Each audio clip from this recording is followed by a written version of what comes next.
There is a version of you, maybe the current version, maybe a past one, who cannot make a decision without first checking what someone else thinks, who cannot feel good about himself unless a woman approves of him, who walks into a room and immediately, almost unconsciously, starts scanning. Who's watching? Who's judging? Where do I rank? That man is not weak. He was not born that way. He was trained. By every relationship, every classroom, every moment, someone important to him withheld their approval until he performed correctly. This video is about how that happens, and more importantly, how you stop it. My name is not important. What matters is this. I am a man who learned this lesson the hard way. Not once, twice. And I am telling you what I wish someone had told me before I handed my sense of self to people who were never equipped to hold it. Welcome to Iron Mind Stoic. When I talk about outsourcing your authority, I don't mean being polite. I don't mean listening to others. I don't mean working within a structure. I mean something more specific. I mean the habit, and it is a habit, of locating your sense of self-worth, your decisions, and your emotional stability outside of yourself. Let me give you some examples, and I want you to notice if any of these land. You make a decision, say a career move or ending a relationship, but you cannot commit to it until 3 people you respect have confirmed you're doing the right thing, not because their perspective is valuable, but because you cannot trust yourself without it. Or this one. A woman you are seeing goes quiet for 2 days, and instead of living your life, you spend those 2 days inside a spiral. What did I do? What does it mean? Is it over? Until she responds and briefly restores your sense of equilibrium. Until the next silence. Or this. You do excellent work, and if your boss notices, the week feels meaningful. If he doesn't, it feels wasted. None of these situations involve someone doing something to you. In every single one of them, you handed a stranger the remote control to your emotional state. And then you suffered when they changed the channel. That is outsourcing your authority. The Stoics had a concept they returned to again and again. Marcus Aurelius wrote about it in his private journals. A man who never intended anyone else to read them. The dichotomy of control. 2 categories. Things within your power and things outside it. Within your power, your judgments, your intentions, your effort, your character. Outside your power, other people's opinions, their feelings about you. Whether they stay or leave, whether they notice your work, whether they love you back. The Stoics were not saying, ignore people. They were saying, build your foundation on what you can actually control. Because the moment your peace depends on what someone else chooses to do, you are one text message away from collapse. Epictetus, who was born into slavery and had every external thing taken from him, put it this way: no man is free who is not master of himself. He was not talking about freedom from circumstances. He was talking about the one freedom no one can take from you. The freedom to decide what things mean and how you will respond. That is the foundation of everything we will talk about on this channel. You do not need to be a Stoic philosopher to use this. You need to be a man who is tired of suffering for things that were never yours to carry. Nobody wakes up one morning and decides to outsource their self-worth.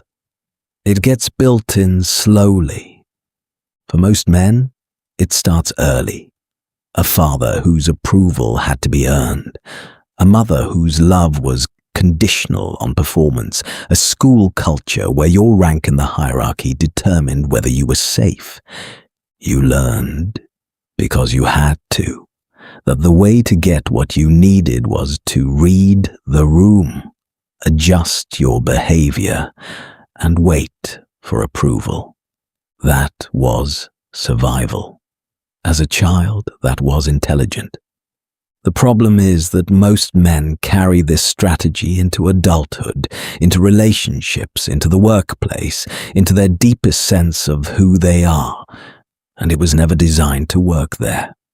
Because as a child, the approval of your parents was genuinely necessary.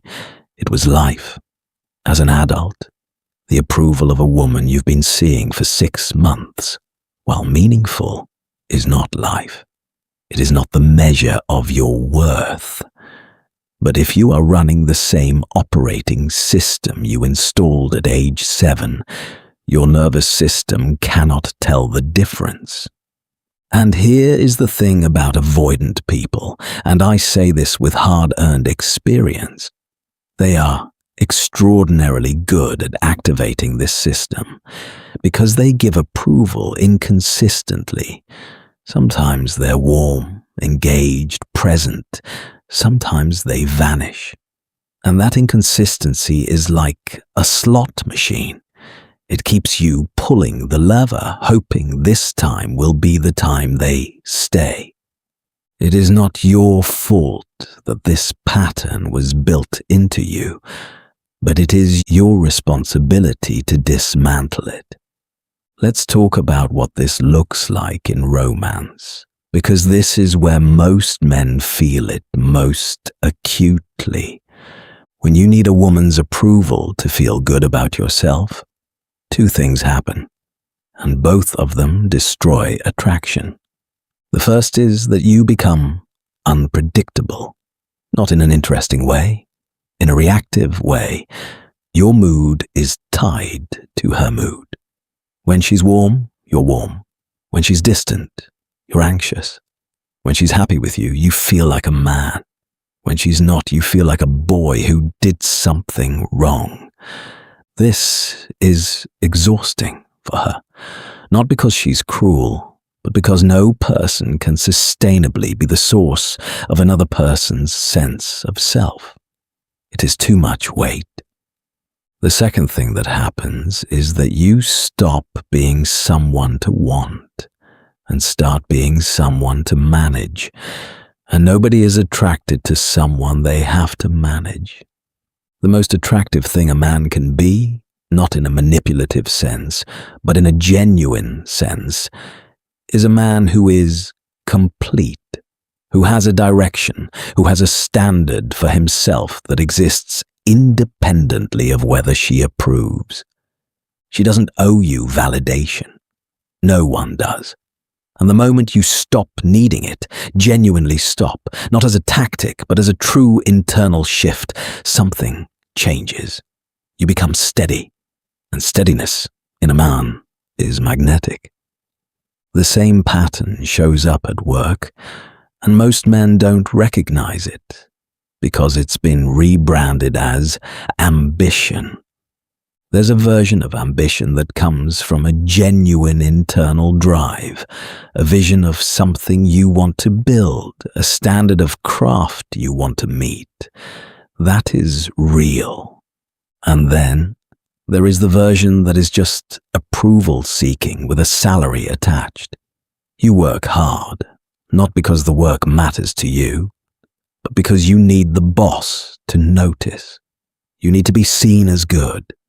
You need the performance review to confirm that you are valuable.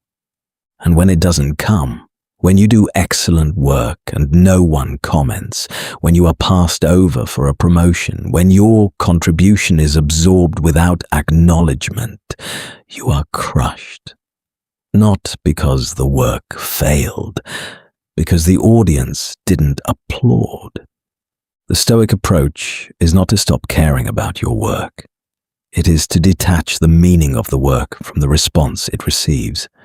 You do it because it meets your standard. The recognition is irrelevant to the quality of what you made. This is not arrogance, it is freedom. When you stop needing the applause, you become genuinely dangerous because you will do the right thing whether or not anyone is watching. I want to give you something you can use this week, not a quote, to save. An actual exercise. For the next 7 days, I want you to track your decisions. Not all of them, just the ones that feel uncertain, the ones where you hesitate. And for each one, ask yourself a single question. Am I hesitating because I genuinely need more information? Or am I hesitating because I'm waiting for someone else to tell me it's okay? That's it. You don't have to change the decision. You don't have to become a different man overnight. Just notice. Because the first step in reclaiming your authority is simply seeing where you gave it away. You cannot take back what you cannot see. Most men, when they do this honestly, are genuinely surprised, not by how weak they are, but by how habitual this has become, how automatic, how invisible. And once you see it, you can start to choose differently. Marcus Aurelius governed the most powerful empire in the known world. He faced betrayal, war, the deaths of his children, and the slow disintegration of everything he built. And through all of it, he kept returning to the same discipline. Do not let your peace depend on what is outside your control. He was not always successful. His journals show a man in genuine struggle. But the practice, the daily return to what is actually within his power, is what kept him upright. That is what this channel is about. Not perfection, not the performance of strength, the actual, quiet, daily work of becoming a man whose foundation is inside himself. You will still feel the pull. You will still sometimes need the approval. That is human. The discipline is in noticing it and choosing again and again to return to yourself. That is the Iron Mind. Not a mind that feels nothing, a mind that holds. If this landed for you, share it with a man who needs it. Leave a comment. Tell me what you recognized in yourself. This channel grows through the honesty of the men who find it. I will see you in the next one.